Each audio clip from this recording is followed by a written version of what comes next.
বিয়ার যখন প্রস্তাব আয়ে তখন সাইটো যাওন লাগবো, ফলারে মাইয়ার তারা সাইটো যাইব, মাইয়ার পক্ষের তারা ফলারে সাইটো যাইব। তো ফলারে সাইটো যাওনের কথা বেরিয়েতে না হইলে যেই মাইয়ার বিয়ে হইব এই মাইয়ায় ফলারে সাইটো পারবো, এটা শরীয়ত। কিন্তু ফলারে সাইটো গেছে মাইয়ার মা, খালায়, তালতো বোন, ফুফাতো বোন, জাড়াতো বোন, মামাতো বোন, স্বাস্থ্য বোন, ফারাতো বোন, সবটির লগে ফলার দেখা দেওয়া হালাল না হারাম? শুরু যেখান থেকে মুসলমান জন্ম নেবে ওই বিয়া হ্যাঁ শুরু হয়েছে হারাম দিয়া, ঠিক কিনা? মাইয়ারে ফলারে সাইটা যাইবা, দুইজন মুরব্বী যাইবা, আর মাইয়া যাইতে পারবে। মাইয়া পলার দেখার অধিকার আছে, স্বামী তার স্ত্রীকে দেখে নেবে, স্ত্রী তার স্বামীকে দেখে নেবে, এটা শরীয়ত সম্মত। বাকি বাংলাদেশের কেউ না দেখলেও কোনো সমস্যা নাই। অহন গেছে ওই দুনিয়ার তালতো বোন, জাতো বোন, হুমাতো বোন, মামাতো বোন, খালাতো বোন, এসব বেড়িয়ে বুড়িয়ে লইয়া মায় খালায় ফলা চাইতে গেছে, ঠিক নি রে? আচ্ছা এটা যাও যেমন তেমন। এবার ভাইয়া সাইটো গেছে কেনা কেনা, ভাইয়া সাইটো গেছে মামুয়ে, চাচায়, খালায়, এবারে গিয়া বেড়ায়, ফলা ফাইন, তালতো বোন, মামাতো বোন, কলিগ কলিগ তার লোকে চাকরি করে, এই বড়বড়ারে বেড়াই লইয়ে গেছে ভাইয়া চাইতো। আর এই বড়বড়াও গেছে হ্যাঁ তার বউ চাইতো গিয়া, সেটা তারা এই বউটাও চাই আইছে। এটা কি হালাল হইছে না হারাম হইছে? তাইলে শরীয়ত সম্মত। মুরব্বীরা শুনেন, তোমরা ফলাফান যারা বিয়া করছো না হলো তারাও শুনো, যারা ফলা মাইয়া বড় হইতেছে বিয়া দিবা তারাও শুনো।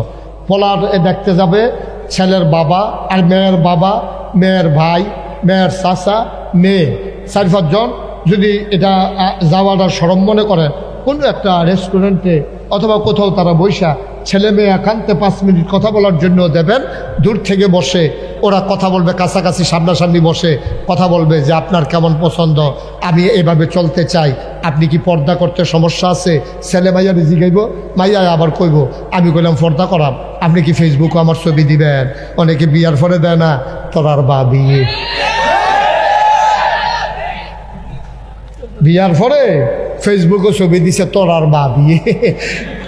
এবারে আবার ফলাফল এই নানান মন্তব্য করতে আছে, লিখতে আছে। তার মতো অসভ্য কি বাংলাদেশ? আসমানের নিচে জমিনের উপরে আছে যারা তোর বউডারে তুই ইচ্ছা কইরা তুই বাজাইরা বেদি বাড়াইছ, ঠিক কিনা? তোর বউ, এটা তোর, তুই পত্রিকা দিস কিন্তু ফেসবুক একটা পত্রিকা না, সারা পৃথিবীর মানুষে চাইতেছে না। এরপরে ফলাফানে বইয়া বইয়া কলামুরার সিফাত মজা মারতেছে না তোর বউরে লইয়া। এইসব বিচাইয়া চাইয়া তোর কি শরম আছে না? তোর কোনো ব্যক্তিত্ব আছে? তুই বেড়া, তুই বেড়া। তোর বউয়ে সারা বাংলাদেশের মানুষে দেহে তুই ছবির মধ্যে দিস, তুই ইয়া করস থেকে রে, তুই কারে কারে কিতা কইবি? এটা সন্তাসে দইতে নাউজুবিল্লাহ কোনো কেন? অনেক মহিলারা আমাদেরকে জানতে চায় যে হুজুর আমি পর্দা করতে চাই, আমার স্বামী পর্দা করতে দেয় না, তারে দইরা সিহুন জিংলা দিয়ে উদম কইরা জাগা মতো ফতফাত ফতফাত করে করা খিস্ত হইব, তারে অসভ্য করে বেরিয়ে পর্দা করতো চাইতে পর্দা করতো দেয় না, দেখায় আমার বউ অসভ্য কহে না।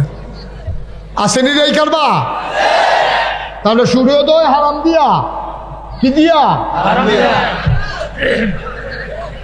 আর শুরু হয় হারাম দিয়া। এই যে মাইয়া চাউল, ফলা চাউল, হ্যাঁ আমরা হারাম শুরু। এরপরে দেখেন না আরো কত হারা। বিয়া শাদী ঠিক হয়েছে, তারিখ মারিক হয়েছে, এখন গায়ে হলুদ ইসলামে সম্পূর্ণ নিষিদ্ধ। হ্যাঁ একদূর সিদ্ধ, মেয়েরা মেয়েকে হলুদ দেবে, ছেলেরা ছেলের নিয়ে আনন্দ করবে, এটা কোনো ইসলামী নিষেধ নাই। ফলা বন্ধু বান্ধব আইব, ফলাফেন একখানো বার বিক্রি করে খাইব, কাম লাগলে দেবীর দাঁতে তন্দুর লুটি আনবো কেন, খাইয়ে সুইটা লাগবে কতক্ষণ গরুর গুস্ত দিয়া, কাম লাগলে খিচুড়িটাই দেখাবো, লাটকা খিচুড়ি কেন, এটা নিয়ে মজা করে খাইবা, আনন্দ করবা। সুন্দর মতো আনন্দ ফুর্তির দরকার আছে, বিয়ের ভিতরে এটা জায়েজ। আনন্দের বিয়ে করা নবীজি উৎসাহিত করছে। অনেক রে কইছে এই তোমার কি বিয়ে হয়েছে? কহ একটা খাসিও জব করতে হলো না, তুমি খাসি জব করে মেহমান টেমান দাওয়াত দিয়ে সকলে মিলে আনন্দ ফুর্তি করবা না? এটা বিয়া শাদীর ব্যাপার, এটা কি কান্দাকাটি ব্যাপার? এটা হলো খুশি বাসির বিষয়, এটা আপনি করতে পারবেন। কিন্তু আমার দেশে গায়ে হলুদের নাম দিয়া যা হয় ইসলামের সাথে তার ন্যূনতম কোনো সম্পর্ক নাই, ঠিক কিনা? কি শুরু হয়েছে বাংলাদেশে? বাংলাদেশে এখন একটা গায়ে হলুদের যেই টাকা খরচ হয়, আগের দিনের তারা আপনারা যারা বিয়া করছেন তারা বিয়ার ভিতরে এর 50 ভাগের 1 ভাগও খরচ করেন নাই, শুধু গায়ে হলুদে যেই খরচটা হয়, ঠিক কিনা? কন হেজেক বাতি আছিল, হেজেক লাইট ফার্ম দিয়া সেটা তেল দিয়া লাইট জ্বালাইতো, এই রে তারার উৎসব। আর এখন গায়ে হলুদ হইব, মাইয়ার বিয়া। ওই রাস্তার মাথাতে লাইট লাগাইতে লাগাইতে লাগাইতে লাগাইতে লাগাইতে লাগাইতে লাগাইতে লাগাইতে লাগাইতে লাগাইতে লাগাইতে লাগাইতে লাগাইতে এটারে কয়েক মোর্চা দিছে বাড়িটারে, বিল্ডিংয়ের ফাঁসতলা বিল্ডিং পুরাটা লাইট দিয়া ছাইয়া লাইছে। টেহায় গুতায় তোমার টেহায় অসভ্য। কত মানুষ দিন না খাইয়া তাই রে, কত মানুষ দিন ভাইয়া বিয়া দিতে পারে না। তোর আল্লাহ কয়টা টেহা দিয়ে পরীক্ষাতে না হালাইছে, তুই লাইটিং করছ 1.5 লাখ 2 লাখ টেহার। দাউদকান্দিতে নাসিন্না অঞ্চল গায়ে হলুদের ভিতরে ডাক সেট লাগাইছ, পুরাটা গ্রাম ও মসজিদের আজান হোনা গেছে না তোর গানের লাগিয়া। কিয়ামতের ময়দানে আসো, একটা মাইরও বাড়িত ফরতো না, ঠিক কিনা?